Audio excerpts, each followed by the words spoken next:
இப்ப சாம்பிராணி போடுறது வந்து ஒரு தெய்வ ஆற்றலை, தெய்வ சக்தியை உங்களுக்கு கொடுக்குறதுக்காக பண்ணக்கூடிய ஒரு விஷயம் அப்படின்னு சொல்லிக்கலாம். இப்ப தற்சமயத்தில் அது எல்லாமே காணாமப்படுது. வழிபாடு முறைகள் காணாமப்படுது. வெள்ளி விளக்குல வச்சு 2 வெள்ளி விளக்கு வச்சு வலது பக்கம் ஒன்று சாமிக்கு வந்து வலது பக்கம் ஒன்று இடது பக்கம் ஒன்று வச்சு அந்த வெள்ளி விளக்குல வச்சு பூஜை பண்ணுங்க. ரொம்ப நல்லா இருக்கு. அதே மாதிரி பஞ்சபாத்திரம்னு வைக்கிறோம். செம்புல தான் இருக்காங்க. ஆனா நம்ம செம்புலயே வாங்கி வச்சுக்கணும். ஒரு சிலர் என்ன பண்றாங்கன்னா இந்த டம்ளர்லயே வைக்கிறாங்க. டம்ளர்ல எல்லாம் வைக்கக்கூடாது. டம்ளர்ல வந்து வச்சு எதுவும் பயன்படுத்தக்கூடாது. ஸோ வந்து வாழ்க்கையில ஜெயிக்கணும், வாழ்க்கையில் முன்னேறணும், பணம் காசு கிடைக்கணும், நிம்மதியா இருக்கணும்.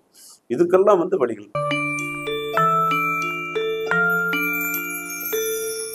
எண்ணமெல்லாம் சிறகடிக்கும், எண்களெல்லாம் வழி கொடுக்கும், எந்நாளும் ராஜமுகம், எளியோரின் ஏறுமுகம். எந்த நிலை வந்தாலும் வந்த நிலை மாறாத நமது Rajanilai. Rajanilai TV, channel of astrology.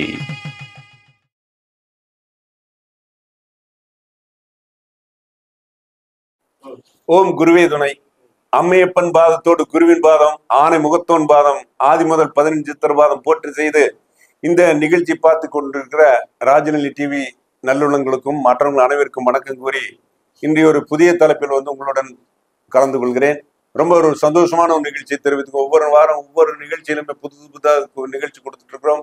இன்றைக்கு ஒரு சில புதிய தகவல்களுடன் வந்து தகவல்கள் சொல்கிறேன். முதல் வந்து வீட்டை சொன்னோம். இப்ப இன்றைக்கு நம்ம என்ன பண்றோம் அப்படின்னு கேட்டீங்கன்னா, இன்னைக்கு வந்து எந்த இடத்துல எப்படி இருந்தால் வாழ்க்கையில் ஜெயிக்கிறதுக்கான விஷயங்களை சொல்றோம். ஒரு ஆபீஸ் இருக்கு, அலுவலகம் இருக்குது, எப்படி மெயின்டைன் பண்றது அப்படிங்கிற விஷயத்துக்காக நம்ம சொல்ல போறோம். சரிங்களா? இப்ப முதல்ல என்ன அப்படின்னு கேட்டீங்கன்னா, முதல்ல வந்து எந்த அலுவலகம் எதா இருந்தாலும் கூட வீட்டை வேணும் அது ஆபீஸ்ன்னு வச்சுக்கங்களேன். அப்ப ஆபீஸ்ல வந்து நம்மளுக்கு வெளிச்சம் ஆகர்ஷண சக்தி வரக்கு பச்சை கற்பூரம் இருக்கு பாத்தீங்களா? பச்சை கற்பூரத்தை கொஞ்சம் வாங்கி தண்ணியில கலந்து ஆபீஸுக்குள்ள லைட்டா தொளிச்சுட்டா போதுமானது. ஃபுல்லா வந்து ஃபுல் பாசிட்டிவ் எனர்ஜி வந்துடும். ஆபீஸுக்குள்ள பாசிட்டிவ் எனர்ஜி வரும். பச்சை கற்பூரத்தை தண்ணியில் போட்டு அந்த அப்படியே ஆபீஸ்ல தொளிச்சுடலாம். லைட்டா தொளிச்சுட்டீங்க. பச்சை கற்பூர சுமல் வரணும். சரிங்களா? இந்த பச்சை கற்பூரத்தை வச்சுக்கலாம். பெருசா நம்ம அதை இதையும் வைக்கிறத விட வச்சுக்கலாம். இதே வந்து ஒரு கடை இது மாதிரி ஒரு அமைப்பு இருந்து அப்படின்னு சொல்லி என்ன பண்ணலாம், இதற்கும் தொளித்துக் கொள்ளலாம். ஒரு முதல்ல தண்ணியில் போட்டு ஒரு அரை டம்ளர் தண்ணியில் போட்டு எடுத்து வச்சு அலுவலகம் பூரா தொடச்சுட்டா நல்லது அப்படிங்கிற விஷயம் தெரிஞ்சுக்கலாம். அதுக்கு அடுத்தபடியே பார்க்குற போது என்ன அப்படின்னு கேட்டீங்கன்னா, முதல்ல வந்து நம்ம எப்போ அந்த காலத்துல எல்லாம் என்ன பண்ணுவாங்கன்னா, இந்த சாம்பிராணி போடுறதுங்கிறது ஒரு விஷயம் இருந்தது. வீட்டுக்குள்ள வந்து சாம்பிராணி போடுறதுங்கிறது ஒரு விஷயம் இருந்தது. இப்ப தற்சமயத்துல சாம்பிராணி போடுறது நின்று போச்சு. பெண்களுக்கே என்ன பண்ணுவாங்க அந்த காலத்துல, குளிச்சுட்டு வந்தா சாம்பிராணி போடுவாங்க. மாலை குளிச்சு தலை தெரிஞ்சு வந்ததுமே சாம்பிராணி போடுவாங்க. இப்ப சாம்பிராணி போடுறது வந்து ஒரு தெய்வ ஆற்றலை, தெய்வ சக்தியை அவங்களுக்கு கொடுக்கறதுக்காக பண்ணக்கூடிய ஒரு விஷயம் அப்படின்னு சொல்லிக்கலாம். இப்ப தற்சமயத்தில் அது எல்லாமே காணாமப்படுது. வழிபாடு முறைகள் காணாமப்படுது. வீட்டுல சாம்பிராணி இப்ப கம்ப்யூட்டர் சாம்பிராணி போடுறதுங்கிறது ஒரு விஷயம் இருக்கு. ஆனா நம்ம உண்மையை செய்யணும் என்னன்னா, நெருப்பு ரெடி பண்ணி நெருப்புல போட்டு சாம்பிராணி போட்டீங்கன்னு வச்சு குப்புன்னு போட்டோம்னா அந்த வீட்டில் ஃபுல்லா வந்து தெய்வ ஆகர்ஷண சக்தி கிடைக்கும். அப்ப அந்த சாம்பிராணி கூட வந்து நம்ம எது போட்டுக்கலாம், இந்த குக்குலு போடலாம், குங்குலியம் போடலாம். குங்குலியத்தில் 2 வகை இருக்கு. அதாவது வெள்ளை குங்குலியம், கருப்பு குங்குலியம் 2 குங்குலியம் இருக்குது. மருதாணி விதை போடலாம். இதெல்லாம் போடும்போது என்னன்னா உள்ள வந்து நெகட்டிவ் சக்தியும் போயிடும், தெய்வ ஆகர்ஷணம் கிடைக்கும். சாம்பிராணி கட்டாயம் போடுறது நல்லது. வாரத்தில் ஒரு முறையா போடலாம். தினசரி போட்டால் ரொம்ப நல்லது. அதுக்கு நம்ம ஒதுக்கிறோம். அதுக்காக நம்ம கஷ்டப்பட வேண்டிய விஷயம். அந்த குச்சி கிச்சியெல்லாம் கொண்டு வர்றது, போடுறது, புகை போடுறதெல்லாம் போட்டு வந்து ரொம்ப நல்லதுங்க. அப்ப தெய்வாகர்ஷணம்ங்கிறது வந்து நமக்கு எதை எதை செய்யறோமோ அதை செய்யும் போது நம்மளுக்கு கிடைக்கும். அதே மாதிரி தீபம் ஏத்துறது, அதே மாதிரி வந்து சுத்தமான நல்லெண்ணெயில தீபம் ஏற்றணுங்க. வீட்டுல வந்து நல்லெண்ணெயில தீபம் ஏற்றிக்கலாம். ஏற்கனவே சொன்னேன் வெள்ளி விளக்குன்னு சொன்னேன். வெள்ளி விளக்குல வச்சு 2 வெள்ளி விளக்கு வச்சு வலது பக்கம் ஒன்று சாமிக்கு வந்து வலது பக்கம் ஒன்று இடது பக்கம் ஒன்று வச்சு அந்த வெள்ளி விளக்குல வச்சு பூஜை பண்ணுங்க. ரொம்ப நல்லா இருக்கும். ஏன்னா வந்து தெய்வ சக்தி, தெய்வ ஆற்றல் கிடைக்கிறதுக்கு வந்து வெள்ளி விளக்கு ரொம்ப நல்லது. வெள்ளி ஏற்கனவே சுக்கரனுக்குரியது.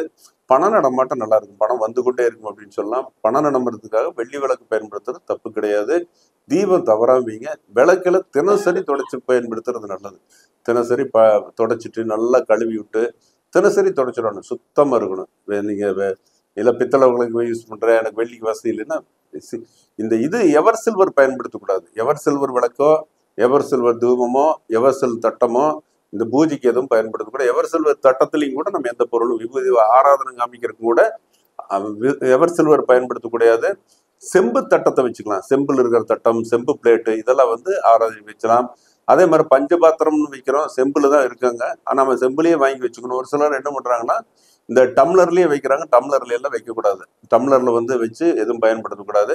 எவர் சில்வர் கூடவே கூடாது. நல்லா தெளிவாக தெரிஞ்சுக்கணும். எவர் சில்வர் பயன்படுத்தக்கூடாது.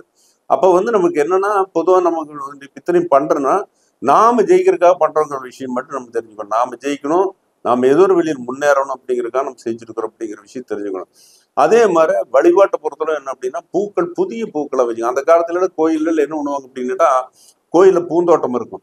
அந்த பூந்தோட்டத்துல என்ன பண்ணுவாங்க அப்படின்னு கேட்டீங்கன்னா, அதை பறிச்சு தான் மாலை கட்டினதான் அந்த காலத்துல வரும். ஸ்ரீ வில்லிபுத்தூர் கோயில், அதுல வந்து அந்த கோயில்ல வந்து அந்த பூ எடுப்பாங்க. அந்த பூசாரி எடுத்து பூ கட்டி மாலை போட்டு அந்த ஆண்டாள் கருத்து தான் உங்களுக்கு எல்லாமே தெரியுமே. அப்போ வந்து என்னன்னா, அந்த பூ வந்து புதுசா எடுத்து நம்ம பண்ணும்போது அங்க இருக்கிற மனமானது அற்புதமா இருக்கு. காலையில எடுத்து நேரத்துல எந்திரிச்சு சாமிக்கு போட்டா வலுவா இருக்கும். இப்ப அதே மாதிரி வந்து நம்மளுக்கு இதெல்லாம் கிடையவே கிடையாது. நம்ம வாங்கிட்டு வந்து ஃப்ரிட்ஜில் வைக்கிறோம், மற்ற அங்கேயும் இங்கேயும் வைக்கிறோம், வச்சு ஒரு வாரத்துக்கு யூஸ் பண்றோம். அதெல்லாம் கிடையாது. பூவே மல்லிகைப்பூ எடுத்தீங்கன்னா, புதுசா எடுத்தீங்கன்னா அதோட மனம் வந்து மல்லிகை வச்சோம்னா அந்த இடத்தோட தன்மையை வேறங்க. அதோட தன்மையை வேறு. மல்லிகைப்பூ ஒரிஜினல் மல்லிகைப்பூ எடுத்து அதில் அத்தரை எடுத்தீங்கன்னா வேலை செய்யும். இப்போ நம்ம என்ன பண்றோம், ஒரு சில காரணத்துக்காக விற்கல அப்படிங்கிறதுக்காக இப்பெல்லாம் வசதி விஞ்ஞான வளர்ச்சிகள் தானே, குளிரூட்டப்பட்ட இடத்துல வச்சு என்ன பண்றோம், நம்ம பண்றோம். ஸோ வந்து பூக்கள் புது பூக்களா இருக்கும். தினசரி பூக்களை மாத்தி விடணும். நம்ம வளரணும்னு நினைக்கிறவங்க தெய்வத்துக்காக ஒரு 50 ரூபா 100 ரூபா ஒதுக்குறது தப்பு கிடையாது. தினசரி புது புது பூக்களா வச்சுக்கலாம். லட்சுமி கடாட்சி வேணுங்கிறவங்க மஞ்சள் பூ, மஞ்சள் என்னது செவந்தி பூ. செவந்தி பூ வந்து லட்சுமிக்கு பூ வச்சோம்னா நம்மளுக்கு லட்சுமி கடாட்சம் கிடைக்கும். ஒரு சாமி கும்பிடுங்க, அது ஒரு சாமியோட மந்திரத்தை ஓட்டிட்டுங்க. ஓம் ஸ்ரீ மகா லட்சுமி நமக, இது மாதிரி ஏதாவது இந்த சாண்டிங் மிஷின்ல எல்லாம் ஓடிட்டு இருக்கும். அது மாதிரி பாங்கி நம்ம மெதுவாக ஓட்டிகிட்டே இருந்தோம்னா ஓடிட்டே இருக்கும்ல, ஒவ்வொரு அந்த பாசிட்டிவ் எனர்ஜி வந்துட்டே இருக்கும். நாம ஜெயிக்கணுங்கிற விஷயத்த மட்டும் இதெல்லாம் வச்ச வேலை செய்யுதாங்கிறதெல்லாம் கிடையாது. நாம எல்லாம் கண்டிப்பா வேலை செய்யணும்.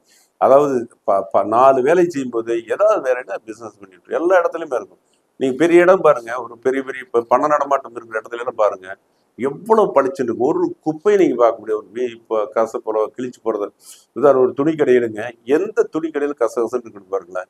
அந்த நம்ம விற்கிற இடத்துல வந்து துணி பூராமே அழகா வச்சிருப்பாங்க, மாட்டி வச்சிருப்பாங்க, மடிச்சு வச்சிருப்பாங்க. வேஸ்டேஜ்னு அந்த இடத்துல ஒரு சின்ன லேபிள், ஒரு சின்ன ஸ்டிக்கர் குப்பையும் கூட இருக்காது. அப்ப நீங்க எந்த அளவுக்கு நம்ம வந்து ஒரு கடை கண்ணி மெயின்டைன் பண்றோமோ, நம்ம எந்த கடை வச்ச ஹோட்டல் கடையாவே இருக்கட்டும், ஹோட்டல் கடை பொறுத்தவரை அந்த சாப்பிடக்கூடிய இடம் அவ்வளவு நல்லா இருக்கணும். அவ்வளவு அழகா இருந்தா தான் ஆகர்ஷணங்கிறது மற்ற பார்வையில வந்து குடி தன்மை உண்டு அப்படிங்கிறதெல்லாம் தெரிஞ்சுக்கணும். அப்ப புதிய பூ அப்படிங்கிற விஷயம். அதே மாதிரி என்னன்னா, அந்த வீட்டை துடைக்கிறதுக்குன்னு சொல்லி போட்டு என்ன பண்ணணும், வாரத்துல ஒரு நாளைக்கு ஏதாவது துடைக்கணும். அப்ப துடைக்கிறதுக்கு என்னன்னா, எத்தனையோ பொருட்கள் இருக்குது. ஏதாவது ஒரு பொருளை போட்டு நம்மளுக்கு என்ன இருக்கவே இருக்குது, கல்லுப்பு. கல்லுப்பு 2 போட்டு வீடை மாப் பண்ணி தொடச்சி வச்சுட்டோம்னா வீட்டில் வந்து நெகட்டிவே வரவே வராது. ஸோ வந்து வாழ்க்கையில ஜெயிக்கணும், வாழ்க்கையில் முன்னேறணும், பணம் காசு கிடைக்கணும், நிம்மதியா இருக்கணும். இதுக்கெல்லாம் வந்து வழிகள். இப்போ ஒரு சிலர் என்ன பண்ணணும், பெரிய பெரிய டேபிள்ல என்ன பண்ணணும், கண்ணாடி பாட்டில்ல தண்ணி ஊற்றி வச்சு அதுல லெமன் போட்டு வச்சிருப்பாங்க. இந்த லெமன் என்னன்னா ஒரு நாளைக்கு 2 நாளைக்கு இருக்கலாம், அவ்வளவுதான். அப்ப 2-3 நாள் ஆச்சுன்னா அழுகிற மாதிரி இருந்தா தூக்கி எடுத்து எரிஞ்சிடணும். வேற மாத்தி வச்சிடணும், பாட்டிலோட கழுவி வச்சிடணும். தினசரி இருக்கும் 3 நாள் ஆச்சா, கொஞ்சம் அழுகிற மாதிரி ஆச்சா, கெட்டு போற மாதிரி ஆச்சா, மாத்திரம் எடுத்து வச்சு மாத்திட்டு இருந்தோம்னா தான் அது வந்து என்ன நெகட்டிவ் போக்கும், திருஷ்டி போகக்கூடியதுதான். அப்ப பூ போடுறது புதுசா போடணும், அழகா செய்யணும், குளிச்சுட்டு தான் டேபிள் உட்காரணும். பணத்தை தொடரும் போது நம்ம பவ்யமா தொடணும். நம்ம லட்சுமின்னு தொட்டோம்னா குளிச்சுட்டு புனிதமா தொடணும். புனிதமா ஆனா இவன் என்ன சொல்றான், லட்சுமி இல்லாத இடமே இல்லை. நம்ம தெரிஞ்சுக்கணும், லட்சுமி இல்லாத இடமே இல்லை. எத்தனையோ அசைவங்களை கொள்றாங்க, கோழிகள் எல்லாமே அங்க எல்லாமே லட்சுமி பழங்குறான். லட்சுமி இல்லை, ஆனா இருந்தாலும் கூட அங்க புனிதம் என்று ஒன்று உண்டு, சுத்தம் என்று ஒன்று உண்டு. அந்த இடத்துல தான் லட்சுமி இருப்பா. லட்சுமி வந்து யார் உழைக்கிறானோ, கஷ்டப்பட்டு இப்ப 7 உழைக்கிறவன்னு ஒண்ணு பண்ணாது, கண்டினியூ உழைக்கிறாங்களா, who is the hard worker வந்து சனி வந்து நிறைய உதவி செய்யும் அப்படின்னு சொல்லலாம். ஸோ வந்து ஒவ்வொரு காலகட்டங்களும் ஒவ்வொன்றும் செஞ்சுட்டே இருக்குது அப்படிங்கிற விஷயத்தை கூறிக்கொண்டு, இன்னைக்கு வந்து என்னன்னா, இந்த சொன்ன விஷயத்தை பால பூஜை பொறுத்தளவு புது பூக்களா வாங்க, புது தேங்காய் வாங்க, எல்லாமே புதுசு. உடைக்கிற தேங்காய் என்ன ஒண்ணு மட்டையோட வாங்கிட்டு வந்து வாங்கி உரியுங்க. இல்லையா உரிச்சு மார்க்கெட்ல போய் பாருங்க, புது தேங்காய் இருக்கும். அழகா வாங்கி மட்டை காஞ்சி அது காஞ்சி பக்கத்துலதான் மளிகை கடையில் கிடைச்சு நல்லா வாங்கணும். நல்ல தேங்காய் வாங்குங்க, அழகா உடைங்க. வெத்தலை வந்து நல்ல காம்பு நுனி இருக்கிற மாதிரி வெத்தலையெல்லாம் பார்த்து சாமிக்கு வைக்கிற போது ஒரு கவுளி வாங்கிட்டு வந்தீங்கன்னாலும் ஒரு 10 வெத்தலை வாங்கிட்டு இருக்கிறது நல்ல வெத்தலைகளில் 2 வெத்தலை வச்சாலும் நுனி இருக்கணும், காம்பு இருக்கணும். அழுகாத வெத்தலையை வைங்க, வெட்டுப்பாக்கு வைங்க. கூட வந்து கண்டிப்பாக தட்சணை வைங்க, பாகு வைங்க, தினசரி வெத்தலை பாக்கு மாற்றணும். இப்போ நம்ம ஜோசியர்கள் பார்க்குறவங்க எல்லாருமே அது வைக்கணும், அதை முறைப்படி வைக்கணும். வைக்கும்போது ஒரு 500 நோட்டை வச்சிடணும். 500 நோட்டை வச்சுட்டோம்னா தான் சாமிக்கு அது நாம கொடுக்கணும். அப்போ 500 நீங்கள் முதல்ல எடுத்து வச்சுட்டீங்கன்னா 500 உங்களுக்கு வீசணும், அவ்வளோதான் விஷயம்.